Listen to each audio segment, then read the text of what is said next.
In today's video, we're going to be calculating the interest for compound interest. On the other video, we did compound interest, but we found the A, which is the principal with the interest included. So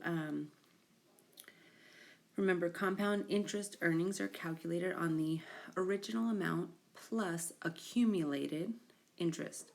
The principal increases each year based on the interest earned. So the other day you found the total amount A for compound interest and you had to use this formula.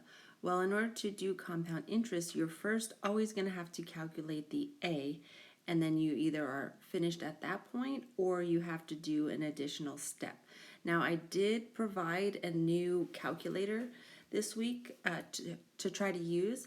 I highly suggest to use that one because on there you're able to type in the whole problem, including the exponent. So give that a try. All right, so refreshers.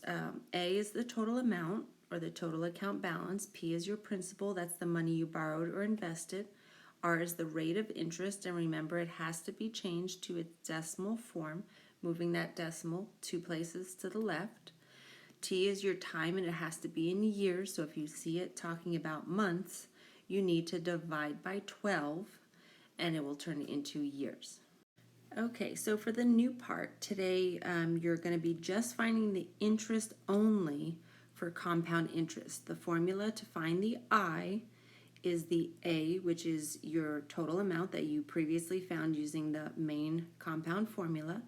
So the account balance minus the principal. And remember, the order for subtraction matters. So it's always the account balance minus the principal. Let's give some a try. Okay, so for the first example, we have Billy who deposited $3,200 into a savings account that earns 6% compound interest, compounded annually. How much was the interest earned, I, in the account at the end of 3 years? So I'm going to go through and highlight the important information. So I know my P is the 3,200. That's the amount deposited. The R is the percent, which is 6% changed to a decimal is 0.06, 2 decimal places to the left, and the T is 3 years. Now I went ahead and substituted my values into the compound interest formula, but now I need to go ahead and do my calculations. Now if you got that calculator that I posted the other day, you could type in this whole entire thing, parentheses, exactly how you see it, with an exponent of 3. But if you don't have that calculator and you need to use a simple calculator, this is what's going to need to be done. The red lines are showing the order of operations, so the first thing I would need to do is work out what was inside my parentheses, and when I did that I got 1.06.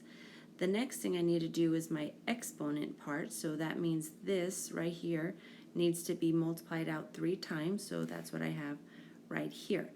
Now, whether I'm using the new calculator that I sent you or a plain calculator, if you're using the plain calculator, you just type in this whole thing at the end. But either way, in the end, your A, your account balance, is going to be $3,811.25. But that's not the final answer to this question because the question wants to know how much was the interest earned. And A includes the principal and the interest. So we're going to have to take that amount and use our new formula over here. And so for our final part here, we're going to have the I. We're going to find the I. We're going to take the account balance, which was the $3,811.25, and we're going to subtract the $3,200, which is the principal P. And once we do that subtraction, the I, the amount of interest, the extra money that this person is going to earn, is $611.25. Number 2, $2,000 is deposited into a savings account that earns 5.5% compound interest compounded annually for 5 years. What is the interest earned at the end of the 5 years? Principal P is the amount deposited, so $2,000. The R is the rate, which is the percent of 5.5%. We're going to take our decimal, move it 2 places to the left, and we get 0.055, and the T is your time in years, so 5 years. So I went ahead and substituted in my values into the formula. Now I'm going to write out the steps as if you were using a simple calculator, but if you were using the new one I gave you, just go ahead and type in that whole thing. Now notice when you use the simple calculator, it gets pretty long that you have to type in this stuff compared to just type that whole thing in on the other new calculator. So either way, if I do this correctly, I will end up with an account balance of $2,613.92. That's my account balance, but the question wants to know what is the interest earned. So we're going to have to use the I formula. So that's going to be I to find the interest, take the account balance of $2,613.92 and subtract the principal, which was the $2,000, and that would tell you how much interest this person has earned, and that's going to come out to be $613.92. Now please work on these carefully when you're doing the assignment. Refer back to the other Google form that you had to do with this compound interest, and if you do, you should be fine. Let me know if you have any questions.